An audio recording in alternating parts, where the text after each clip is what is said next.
Alors, le spectacle était navrant. Tout le monde en sera d'accord. Le spectacle était navrant. Double spectacle navrant. D'abord l'opposition, qui a perdu le sens des responsabilités, c'est ce que vous dites, sans doute, et notamment les députés LR, qui eux sont prêts à voter le pass vaccinal. Non mais les LR, revenons-y. Oui. Vous avez Mme Alors, Pécresse. mais Mme moi je vous parlerai de la majorité elle après. est candidate à la présidentielle. Avec un certain nombre de ses Oui. amis, elle fait le tour des plateaux de télévision depuis quelques jours pour dire qu'elle est évidemment responsable pour le pass vaccinal. Mais du coup, il se pose une question. Soit elle n'est pas capable de tenir ses troupes, puisque hier, les députés LR, dans l'hémicycle, ont voté contre le pass vaccinal. Son porte-parole, Aurélien Pradier, son porte-parole, a voté contre le pass vaccinal.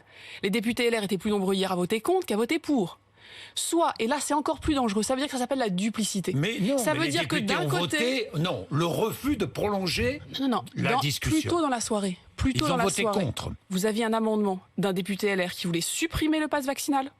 Vous avez 30 députés LR, dont le porte-parole de Mme Pécresse, qui a voté pour la suppression du pass vaccinal dans le texte. Et vous avez que 4 députés LR, 4, qui étaient en fait en phase avec la candidate qu'elle défend. Donc soit Mme Pécresse ne tient pas ses troupes et qu'elle n'est pas en capacité d'avoir une majorité le jour venu, soit, et c'est encore plus grave, ça s'appelle la duplicité.